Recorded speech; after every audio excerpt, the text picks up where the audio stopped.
நாடு முழுவதுமே இதற்கு பிறகு தற்பொழுது நான் பார்த்தது போல அறிவுறுத்தல்கள் வழங்கப்பட்டிருக்கின்றன. குறிப்பாக விமான நிலையங்கள், அதுபோல மெட்ரோ ஸ்டேஷன்கள், அதுபோல பாரம்பரிய நினைவு சின்னங்கள், அது போன்ற பகுதிகளுக்கெல்லாம் மக்கள் மிக அதிக அளவில் கூடுவதுண்டு. இதுவுமே ஒரு முக்கியமான ஒரு சுற்றுலா பகுதியாகும் டெல்லி ரெட் ஃபோர்ட் என்பது. ஸோ அதன் காரணமாக மக்கள் அதிகமாக இதுபோன்று கூடக்கூடிய இடங்கள் அனைத்துமே ஒரு உஷார்படுத்தப்பட்டிருப்பதாக தெரிவிக்கப்பட்டிருக்கின்றது. தொடர்ந்து கண்காணிப்பானது பலப்படுத்தப்பட்டிருக்கின்றது. இந்த பகுதியில் சம்பவம் நடந்த பகுதியில் இருக்கக்கூடிய அந்த அருகில் இருந்த அந்த மெட்ரோ நிலையத்தில் கூட அந்த கண்ணாடி அனைத்துமே வந்து உடைந்து அதுபோன்று இருக்கக்கூடிய அந்த காட்சிகள் பார்க்கும் பொழுது அது இந்த வெடிப்பு சம்பவமானது எந்த அளவுக்கு வீரியத்துடன் இருந்திருக்கின்றது என்பதுதான் தற்பொழுது முக்கியமாக பார்க்க வேண்டிய ஒன்று. நான் பார்த்தது போல அந்த ஒரு மெதுவாக சென்ற ஒரு கார் சேப்பு விளக்கில் அந்த ரெட் லைட்ல வந்து நிற்கும் பொழுது, சாலையில் இந்த ரெட் லைட்ல நிற்கும் பொழுதுதான் இந்த சம்பவமானது நடைபெற்றதாக காவல்துறை தெரிவித்திருக்கின்றது.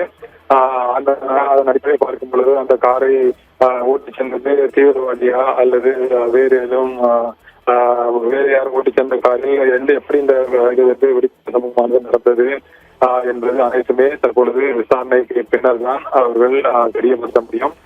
தற்போதைய நிலையில் இது தொடர்பாக விசாரணையானது தொடர்ந்து நடைபெற்று வருவதாக தெரிவிக்கப்பட்டிருக்கின்றது. அமைச்சர்கள் வட்டத்திலும் சரி, அரசு மட்டத்திலும் தொடர்ந்து ஆலோசனைகள் ஆனது மேற்கொள்ளப்பட்டு வருவதாகவும் தெரிவிக்கப்பட்டிருந்தது. பிரதமர் உட்பட அனைவருமே இந்த விவகாரத்தில் தற்பொழுது தங்களுடைய உயிரிழந்தவர்களுக்கும் பாதிக்கப்பட்டவர்களுக்கும் காயமடைந்தவர்களுக்கும் தங்களுடைய இரங்கலை தெரிவித்து வருகின்றார்கள்.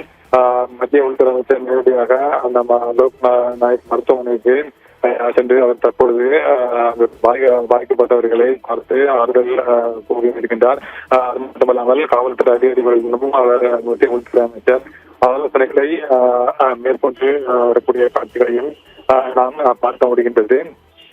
இந்த சம்பவத்தால் டெல்லி மக்களிடம் கண்டிப்பாக தொடர்ந்து ஒரு அச்ச உணர்வும் ஒரு பீதியான ஒரு சூழ்நிலையானது ஏற்பட்டிருக்கின்றது.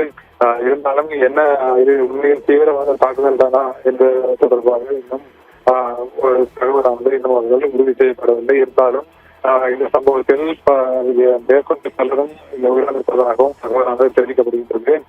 10க்கும் மேற்பட்ட கிட்டத்தட்ட 13-14 பேர் தற்போதைய தகவலின்படி உயிரிழந்ததாக தெரிவிக்கப்படுகின்றது.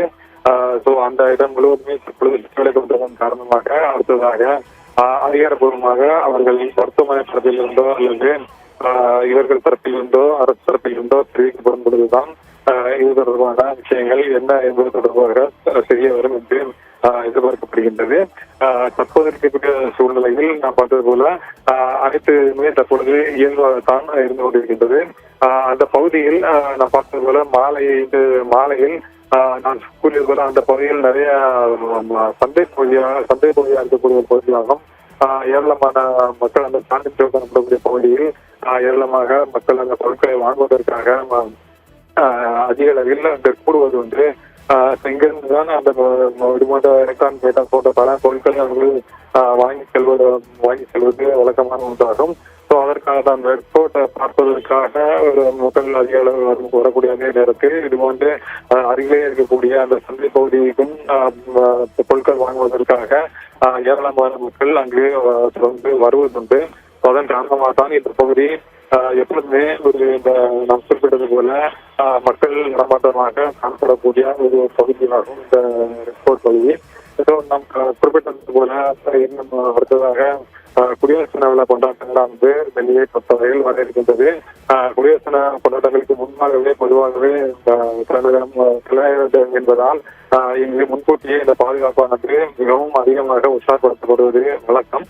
அந்த வகையில் தற்பொழுது பாதுகாப்பானது இன்னும் சில நாட்களில் பலப்படுத்தப்படக்கூடிய ஒரு சூழ்நிலை இருக்கின்றது. அதற்கு முன்பாக இந்த சம்பவமானது தற்பொழுது நடைபெற்றிருக்கின்றது. யாரும் எதிர்பார்க்காத நேரத்தில் இந்த சம்பவமானது நடைபெற்றிருக்கின்றது.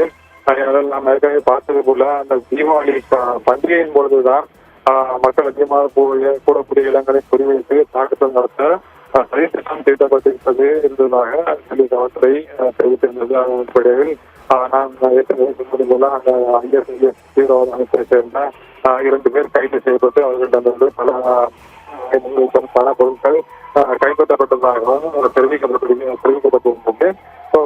அந்த ஒரு சம்பவம் பண்டிகை காலத்தை குறிவைத்து தாக்குதல் நடத்துவதற்கு சூழ்நிலையில் தற்பொழுது இந்த தாக்குதலானது திடீரென நடத்தப்படக்கூடிய சூழ்நிலையில் என்ன காரணத்திற்காக இது தாக்குதல் தானா என்பதும் தற்பொழுது உறுதி செய்யப்பட வேண்டும்.